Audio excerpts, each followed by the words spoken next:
저 이렇게 좀 정말 계속 수다만 떨면 좋은데 이게 또 핫한 게 터져가지고 그거를 좀 숙제를 해결하는 느낌으로 먼저 여쭤보고. 얼마든지요? 네, 그 문자 익신 논란, 김건희 여사 문자 익신 논란 왜 씹으신 거예요? 왜요? 제가 그 맥락을 한번 간단히 말씀드릴게요. 네. 물어보시니까 얘기하는 겁니다. 네. 저는 이 부분을 최대한 언급하지 않으려고 했습니다. 근데 뭐 여러 가지 논란을 키우는 분들도 있으신 것 같아서 몇 가지 말씀드리면 저는 좀 자제하셔야 된다고 생각해요. 누가요? 이 문제를 제기하신 분들이 이거는 지금 이 시점에서 얘기하는 것, 이런 얘기를 일부러 이렇게 만들어내고 하는 것은 좀 비정상적인 정대 개입이나 당무 개입으로 많은 분들이 생각하실 수 있는 위험한 일이라고 생각합니다. 위험한 일. 저는 그 점을 지적하고 싶고요. 당시 상황을 좀 사람들이 6개월 지나면 맥락을 많이 잊잖아요. 당시 2월 뭐 여기 전문가들은 다 이해하시지만 당시 1월 상황은 김건희 여사님 관련해 가지고 사과가 필요하다는 민심이 굉장히 크게 일었고 총선을 지휘하는 제 입장에서는 그게 대단히 필요했습니다. 네. 그 민심 맞춰야 된다고 생각했고요.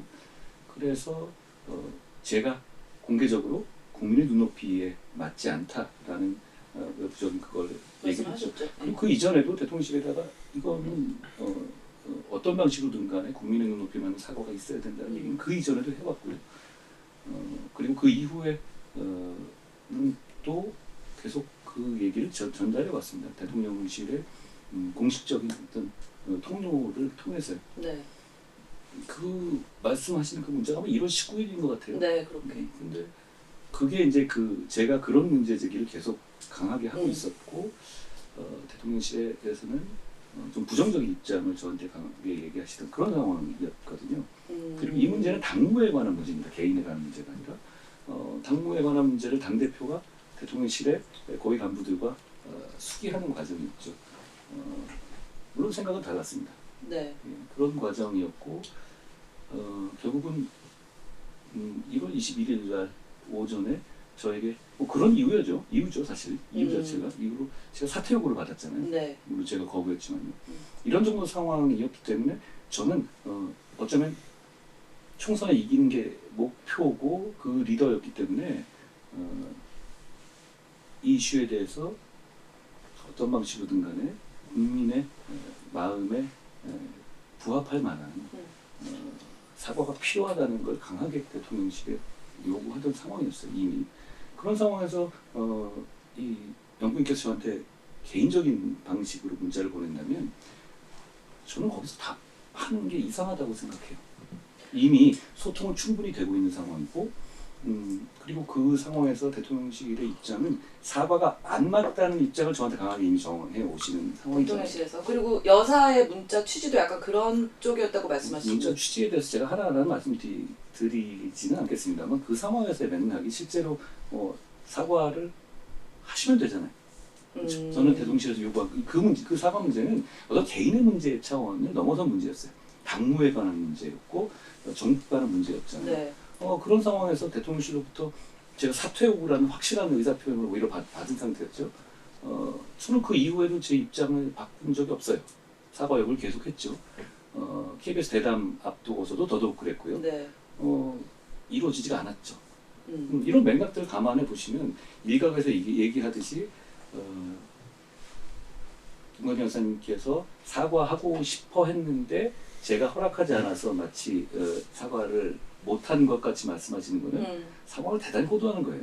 그 시점을 돌아보시면 그 시점에서 저만큼 우리 이 보수 정치인 중에서 네. 공개적으로 그리고 여러 가지 적극적인 방법으로 사과를 요구했던 정치인은 없었던 것 같은데요.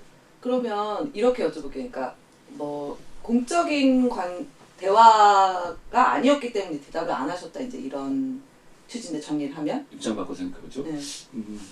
저는 공적인 의사소통과 공적인 논의가 이루어지고 있는 그 과정에서 사적인 방식으로 거기에 관여하는 식의 관여하는 서로가 대화가 이루어지는 건 부적절하다고 생각해요. 저는 그리고 평생 그런 거 안 해왔습니다. 그런데 역으로 이렇게 생각해보죠. 만약에 이제 그 문자를 왜 공개되는지 일단 저는 그거가 문제라고 보는데요. 그 공개된 제가 어떤 방식으로든 일단 답을 했다고 생각해 보자고요. 알겠습니다라든지 뭐 알겠습니다로 끝날 대화가 아니잖아요. 아니면은 알겠습니다는 뭡니까? 그럼 제가 뭐 뭘 해야 되는 그런 의미가 아니. 자 그러면 제 말씀인 거예요. 이게 만약에 나중에 지금 공개됐다고 제 답을 한 거예요. 그러면 네. 그럼 더불어민주당이나 국민들께서 아니 저 사람들 뭐 하는 거지? 이 문제를 이런 식으로 사적인 그런 그 통로로 소통을 해서 해결한단 말이야? 라고 하셨을 거예요. 그리고 저는 이런 조심도 합니다. 예전에 제가 뭐 새누리나 사건이나 뭐 이런 걸 여러 가지로 뭐 진짜 별거 이상한 공격받건 할 때 뭐 막 제가 뭐 여사님하고 카톡이 몇 번이니 뭐 이런 걸로 이상한 공격받았잖아요. 그랬죠. 사실 그건 대부분 대통령님 당시 총장님하고의 연락 안 될 때 했던 내용들이고 네. 뭐 그런 대화를 하지는 않아요. 그런데 그것만 가지고도 어떤 공직의 연결성이라든가 이런 문제 제기를 많이 하시잖아요. 네. 그리고 그 문제를 아직도 지금 떠들어대는 분들이 계시잖아요. 저는 그걸 되게 조심하려고 노력했어요. 그러니까 정말로 개인적인 대화는 가능한데 이건 당무잖아요. 당 차원에서 이 당의 총선과 민심을 위해서 어떤 조치가 필요하다는 것을 대통령실과 논의하는 과정이잖아요. 여기에서 저는 그런 식의 이 의사소통이 이루어지는 것 오해받기가 좋다고 생각하고 어떤 종류로든 간에 답하는 게 적절치 않다고 생각해요. 그리고 제가 어떤 입장이라는 건 너무 명확해요. 명확하게 제가 어떤 입장이신지를 아니까 저한테 그런 문자를 보내신 거 아니겠어요? 그러니까 이제 뭐 예의 없다는 비판을 이제 받으시니까 그래도 여사가 보냈는데 뭐라도 어떻게 씹냐, 뭐라도 좀 그러니까 이런 이제 아쉬움. 저는 공사 구분을 철저히 해야 한다고 생각해요. 그리고 공사 구분을 철저히 하지 못한 문제 때문에 대한민국이 많은 어려움을 겪은 적이 과거에 많이 있잖아요. 저는 더 공사 구분을 철저히 하면서 정치생활 하겠습니다. 내용의 사과를 나는 하겠다고 했다. 그런데 그런 취지가 아니었다. 이 내용적에서 벌써 진중권방이 아닌 게 네. 그 당시의 맥락을 같이 놓고 보시면 제가 사과 요구를 강력하게 하고 그래서 사퇴 요구를 받았잖아요. 하루 만에. 네. 그러면 그 당시에 대통령실의 입장이 사과를 하겠다는 입장입니까? 당연히 아니죠. 그러면 그 문자를 그러면 그 이후에도 2월도 그렇고 3월도 그렇고 사과가 필요하다는 얘기들이 있었고 저도 많이 요구 드렸잖아요. 사과 안 하셨지 않아요? 근데 여기서 잠깐만 그렇게 말씀하시면 그러면 혹시 판단하시기에 대통령과 여사 두 분의 판단이 달랐을 수도 있다는 생각이 듭니까? 아니면 그렇지는 않아요? 저는 추측하지는 않겠습니다. 추측하지는 않겠고 다만 그러니까 지금 예를 들면은 예. 사과하지 않겠다는 취지라고 답변을 하셨는데 어저께 그것이 그러니까 뭐 둘 중에 하나로 저는 해석이 되는데 하나는 공적으로 소통하는 채널에서 그렇게 계속 전해왔다 이렇게 볼 수도 있고 그게 아니라 이렇게 그 보낸 문자의 그 맥락이 사과를 할 수 없다는 내용을 담고 있는 거다 어느 쪽입니까? 제가 그 문자 내용을 상세히 얘기하는 것이 도리가 아니어서 제가 그러니까 그게 신뢰하니까 예, 가급적 그러려고 하는 것이고 어저께 말씀은 사과가 뭐 저한테 사과하는 건 아니잖아요. 네. 그렇죠? 그리고 제 허락이 필요한가요? 제가 그리고 요구를 강하게 하고 있어서 문제가 되고 있는 거였고요. 제 허락이 뭐가 더 필요하죠? 저는 하라고 했잖아요. 그럼 하시면 되는데. 그런데 그거를 하겠다고 말씀하시는데 거기다 제가 어떤 답이 필요하죠? 그러니까 그런데 이루어지지 않았잖아요. 그 다음에 사과가 이루어지지 않았고 지금까지도 이루어지지 않았죠. 그러니까 이게 조금 만약에 인과관계를 따져서 저는 이제 이런 프레임이 이해가 안 간다는 겁니다. 저 때문에 사과 안 했다? 그게 무슨 말이지? 저는 사과를 가장 강하게 요구한 사람인데요. 그리고 그 이후에도 계속 사과를 요구했는데요.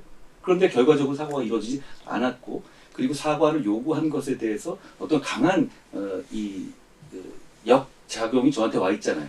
완 상태였잖아요.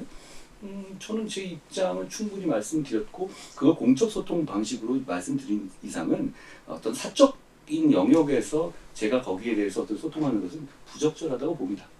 근데 이게 이제 논란이 뭐 이대로 좀 매듭이 안 지어질 것 같고 매듭은 뭐 언론에서 판단하시면 되는 거고요. 네. 제가 여기서 다만 이 말씀을 드립니다. 저는 그거를 냉정해 보인다고 말씀하신다면 제가 수용할게요. 저는 공적인 일, 공무를 할 때 있어서 어떤 사적인 이 관계에 있는 분들이 공적인 업무의 내용에 대해서 어떤 이게 문의를 하시거나 그랬을 때는 저는 답하지 않습니다. 어떤 종류로든 제가 답하는 게 제가 예전에 그래본 적이 많이 있는데 그랬을 때 불필요한 오해를 불러일으키는 경우가 제 경우는 많았어요. 저는 그러진 않습니다. 일단 제가 느낀 감상만 말씀 좀 드리면 그러니까 한동훈 위원장님과 그때 당시 비대위 입장이 사과를 요구하고 있는 입장인 건 뭐 너무 명확하게 잘. 저만 요구한 게 아니고요. 당시 비대위뿐만 아니라 우리 간부들도 여러 통로를 통해서 대통령실에 이 적절한 수준 사과가 필요하다는 의견을 강하게 계속 전달하고 있는 상황이었어요. 당시. 그랬을 거라는 건 제가 이제 잘 알고 있겠고. 그다음에 이제 뭐 대통령실이 어떤 입장을 취했는지는 알 수 없지만 그 말씀 중에는 대체적으로 그건 뭐 사과가 불러올 역풍이 있어서 우리가 좀 못하고 있다. 또 혹은 또 그게 사과할 일이냐 뭐 이런 게 어느 쪽인지 모르지만 사과를 주저하면서 시간을 끈 것도 사실이고 이것도 팩트인 것 같고. 근데 놀랐던 거는 그 여사님과 그 한동훈 위원장님의 관계가 그 전부터 알려지기로는 굉장히 좀 친밀한 관계인 것처럼 알려져 있었는데 그 공개된 문자를 보면 상당히 좀 그 나름대로 정중하게 이제 그 의견을 물은 건데 그 전에도 그런 그 대화, 사적인 공적인 관계를 넘어서 사적인 대화를 안 한 건지 있었을 때 그렇게 자문을 구한 적이 검찰총장철에도 있었을 수 있는데 그랬을 때 이거에 대한 답을 안 하는 것이 아까 말씀하셨던 나는 공사를 확실히 구분하면서 공무를 봐왔다. 요거 때문이지 아니면 솔직히 그때는 이러저렇게 좀 감정상에 서로 양쪽이 좀 약간 그 긴장 관계에 있어서 내가 다 맞지 않았다. 어느 쪽입니까? 제가 지금 답을 이미 드렸는데요.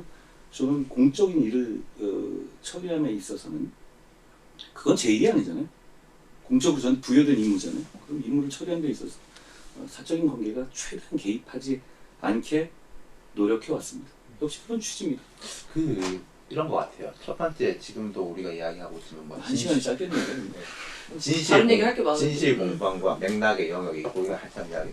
두 번째는 이게 갑자기 왜 지금 이렇게 튀어나왔지? 저는 그게 더 문제라고 이제 생각해요. 영역이 있고 이것도 이제 논쟁인데 제가 생각하는 거는 납득이 안 가는 세 번째 부분인데 이런 이야기를 하는 분들은 결국은 뭐 대통령 부인이나 대통령을 보호해야 된다. 대통령을 보호하는 것이 우리 정권을 지키는 거고 그렇게 뭐 잘 된다라는 뭐 의도 아니겠어요? 네. 근데 그러면은 한동훈이 영부인에게 예의가 없었기 때문에 그래서 이런 뭐 신뢰하지 못할 사람은 떨어뜨려야 된다 라고 해서 당원들이 이렇게 한동훈을 떨어뜨리면 그러면은 와 잘했다 역시 부인하고 대통령 이렇게 지키고 강하구나 지지율도 오르고 그럴 것이냐? 그럴까 저는 이런 식으로 해가지고 승부가 바뀌면은 되게 파괴적인 결과가 나올 것 같거든요. 아니 근데 거기에 이제 대해 그쪽에서 가지고, 뭐 장해찬 전 최고위원이나 이제 뭐 그쪽이 정확히 어딘지 모르겠습니다만 계속 뭔가를 더 깔게 있다. 전화도 했는데 씹었다. 부인에게 전화했는데도 씹었다. 뭐 이런 식으로. 사실이 아닌 얘기가 상당 부분 되고 그렇고요. 네. 근데 그런 부분 같아요. 이게 그건 노골적으로 지금 이 시점에서 6개월 지난 시점에서 저를 제가 대표가 당대표가 되는 것을 막겠다는 의도가 점점 이제 노골화되는 거잖아요. 그렇죠? 저는 대단히 위험한 행동 같아요. 왜냐하면 이거는 당무잖아요. 네. 당무고 그리고 전당대회고 이 상황에서 그런 개입 논란이 불러졌을 때 우리 당과 우리 집권 여당과 정부에 도움이 될까요? 근데 그 법무부 장관 하실 때 그 법무부 장관이지만 그 대통령과 좀 특별한 관계라고 이제 바깥은 알려져 있는데 뭐 굉장히 신뢰하는 관계 맞습니다. 예, 그런데 이 전당대회가 총선 전에도 한번 있었지 않습니까? 예. 그때도 뭐 대단히 요란했지 않습니까? 대통령실의 당무 개입은 지금 와서 보시면 그때 그렇게 하는 걸 지금 한다 그러면 당무 개입으로 보시고 선거 개입으로 보시겠죠. 아무 말도 안 하면 아무 말도 안 가정적으로 가정은 아니고 지나간 일에 대한 해석입니다. 그러니까 지나간 일을 제가 잘 모르니까 하나 해석하지는 않겠습니다만 저는 무시다니요. 저는 잘 해보겠습니다. 그리고 저는 지금 이 상황에서 제가 원칙을 지키고 과거와 다른 우리 당 대표 선거의 결과를 내고 과정을 보여드리는 것이 제 임무 중 하나라고 생각해요. 그때 당시 전당대회는 다 이미 드러난 거고 다 누구나 다 봤던 거기 때문에 가정도 아니고 그래서 판단의 문제니까 제가 그걸 뭐 제가 직접 참여했던 문제가 아니니까 그게 제가 제일 포인트 것 같아요. 평가하지 않겠습니다. 저도 박 대표님 생각 비슷한 게 나경원 후보하고 한동훈 후보가 무슨 생각을 할까. 한동훈 후보는 그때는 사실 뭐 이게 남의 일이니까 뭐 속으로 무슨 생각하셨는지 모르겠지만은 뭐 찌릿했는지 모르겠지만 남의 일로 생각했을 그 것이고 당시에. 네. 나경원 후보도 지금 한동훈 후보를 보면서 저게 1년 전 내 모습이었는데 뭐 그렇게 생각하지 않을. 저는 그렇게 생각합니다. 제가 지금 뭐 민심이나 당심을 그대로 다 안아들고 있는 뭐 강자다 이렇게 생각하지는 않아요. 저는 그거는 그렇게 생각하지 않습니다. 그건 뭐 사실 얼마든지 상황이 바뀔 수 있는 것인데 다만 이 생각은 있어요. 민심과 당심을 어떤 정치적인 기교나 정치공학이 꺾는다? 저는 모두가 불행해질 거라고 생각해요. 알겠습니다. 이 문자 논란으로 얘기가 좀 길어졌는데 마지막으로 이 관련해서 저쪽에서 뭐 더 공개할 수 있다 약간 이런 식으로 나오고 있는데 후보님은 다 갖고 계신 거죠? 메시지? 저는 그런 식의 어떤 그 공방의 모양 자체가 네. 우리 당원들과 우리를 지지하시는 국민들께 실망을 시켜야 될 것 같아요. 제가 언급하지 않겠습니다. 저는 다만 제가 오늘 이 상세한 맥락을 말씀드린 것은 네. 뭐 여러 가지 이 프레임을 가지고 뭐 그리고 약간의 수정이 있는 것 같은 경우는 사람의 어떤 정치적인 행위로 가능한데 아니 저는 김건희 여사님 이슈로 인한 사과가 필요하다고 강하게 주장하는 과정에서 오히려 사퇴 요구를 받은 사람인데 저 때문에 사과를 못해서 총선을 졌다라는 걸 가는 건 프레임이라기보다는 그냥 이건 앞뒤로 뒤집는 거죠. 역으로 이 말씀 드리고 싶어요. 저는 이분 다른 저쪽 말씀하시는 분의 판단, 약간 이분들은 정말로 이게 다른 차원의 생각을 하는 걸 생각하는 것이 그러면 그분들 말씀은 그 시점에서 김건희 여사님의 사과가 총선에서 필요했다고 판단했다는 건가요? 그렇죠. 지금 말은 맥락의 전제는 그거 아닙니까? 그런데 네가 막았으니까 총선 진 거다라는 거잖아요. 그런데 그분들의 행동은 그렇지 않았는데 그때 당시엔 그러지 않았다. 당시에 절대로 하면 안 된다는 사람들이었습니다. 아시다시피 말씀하신 분들도 그렇고 그리고 그렇게 사과가 정말로 필요한 문제였다면 그 지금 출마하신 공동선대본부장님들이나 네. 아니면 인천 선대본부장이시나 선대위원장님이시나 이분들 아무 말도 안 했죠. 이제 와서 왜 이러나. 저는 오히려 그 시점에서 여러 가지 제가 제 리스크라든가 저에 대한 공격을 충분히 감수하면서도 총선의 승리를 위해서 국민의 눈높이에 맞는 사과 조치가 필요하다고 여러 차례 지속적으로 일관성 있게 얘기해오지 않았습니까? 그런데 오히려 저한테 그걸 뒤집어 씌운다고요? 저는 그걸 국민들이 이해하실까요? 제가 좀 상세하게 말씀드린 건 당시에 타임라인을 보시면 네. 이걸 제가 누가 맞는지 아닌지 진실게임으로 갈 문제가 아니죠. 그냥 이런 일이 있었잖아요. 저쪽에서 어떤 식으로 더 공격이 들어와도 후보님 약간 자신 있으신 걸로 저희가 이 논란을 좀 정리하고 그렇게 말씀드리겠습니다. 저는 공적인 일을 공적으로 해결하고 그게 결국 우리 당과 우리 대한민국의 기준에 맞는 방향으로 가기 위해서 노력했다라고 자부할 문제는 아닙니다만 그렇게 생각해요. 그러니까 뭘 얘기하는지 모르겠지만 뭐 얼마든지요. 그런데 그 과정에서 이거는 일종의 저라는 사람을 저지하기 위해서 6개월 전에 있었던 내밀한 개인 간의 문자를 꺼내서 이렇게 한다? 글쎄요, 이거를 국민들께서 어떻게 보실지 저는 정말 걱정됩니다.